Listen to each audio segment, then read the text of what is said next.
आता मला एक प्रश्न विचारायचा आहे सर, की आजकालची पिढीला एक जे त्यांच्याबद्दल पर्स्पेक्टिव्ह आहे तो असा आहे की मोबाईल आणि सोशल मीडिया यामध्ये ती गुरफटत चालली आहे किंवा त्या जाळ्यामध्ये अडकत चालली आहे, तर त्याबद्दल तुम्हाला काय वाटतं? मी नेहमी सांगत असतो बऱ्याच ठिकाणी की आपलं मूल हे 18 वर्षाचं होवे पावे तो त्याला खरं पाहिलं तर स्मार्टफोन दिलाच नाही पाहिजे.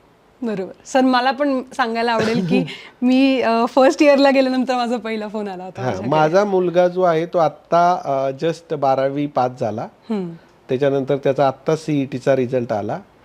आत्ता त्याचा जेई ॲडव्हान्सचा रिझल्ट आला. ज्या दिवशी त्याचा सीईटीचा चांगला रिझल्ट आला त्या दिवशी आम्ही त्याला स्मार्टफोन दिला. तोपर्यंत त्याच्याकडे स्मार्टफोन नव्हता. बरोबर आहे.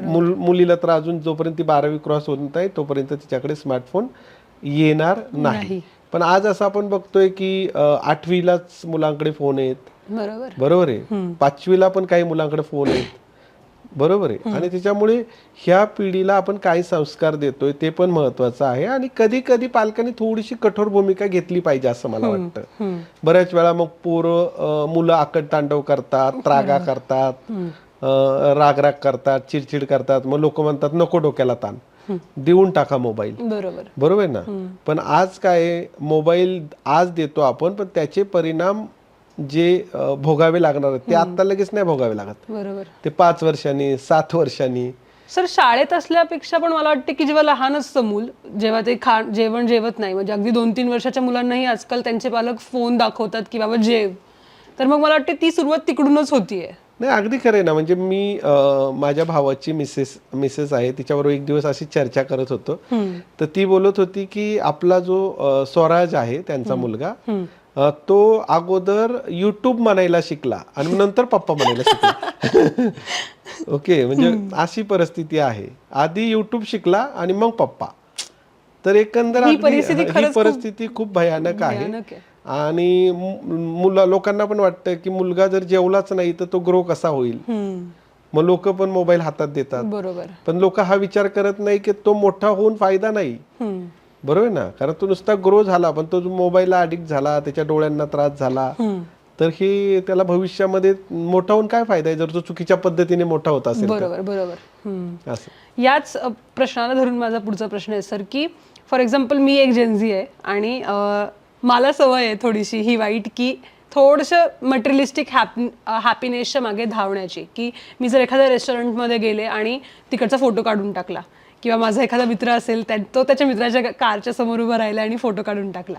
सो ही इमेज बिल्डिंग आहे सोशल मीडियावरती, किंवा मटेरियलिस्टिक हॅपीनेसच्या मागे धावणारी जेनझी, अशी हा थोडासा एक जो मुद्दा आहे त्याच्यावरती तुमचं काय म्हणणं आहे सर? मला असं वाटतं की जसं आपण म्हणतो ना की सोशल मीडियावर आपण पाहतो बऱ्याच वेळा आपल्याला रील्स दिसतात आणि मग रील्स दिसल्यानंतर रील्स कधी पण रिफाईन केलेले असतात हे तर आपल्याला माहिती आहे.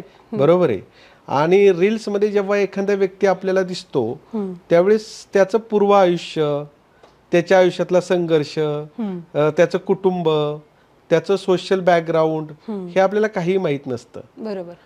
आणि त्यामुळे रील्स मध्ये जशी लोक दिसतात, ओके, मग ते बरेच रील स्टार आहेत, तर तसं बनण्याचा प्रत्येक जेनजी प्रयत्न करतो. आणि त्यांना असंही वाटतं की हेच जग आहे, जे सुंदर रील्स मध्ये दिसतं ना तसंच जग आहे. पण जग तसं नाहीये.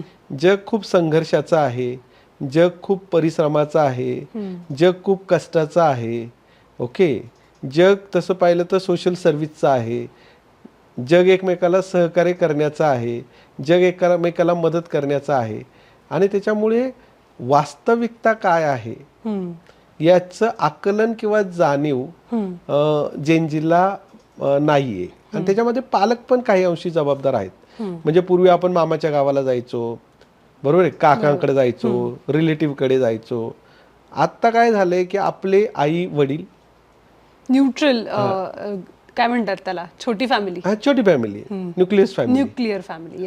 तर ते आई वडील असली तर बहीण भाऊ ते पण आता बऱ्यापैकी सिंगल पॅरेंटचा इश्यू चालले, तर ते आहे. त्यामुळं त्या व्यक्तीला म्हणजे त्या जेनजीला असं वाटतं की जग एवढंच आहे, म्हणजे आई वडील मी आणि सोशल मीडिया. आणि त्याच्यामुळे असं होतंय ना की त्याचं आपण म्हणतो ना की जसं एखादा पाण्यातला मासा असतो तर त्याला वाटतं का हेच जग आहे, पण जग त्याच्यापेक्षा खूप मोठं आहे. तर अगदी तसं झालंय आणि त्याच्यामुळे सोशल मीडियाचे खूप दूरगामी परिणाम होत आहेत. बरोबर आहे, ऍडिक्ट झालेले आहेत लोक. काही मुलं तर गावाकडे आम्हाला अशी मुलं सापडली की जी 12 तास स्क्रीन टाइम आहे त्यांचा, 12 तास, 10 तास, 8 तास.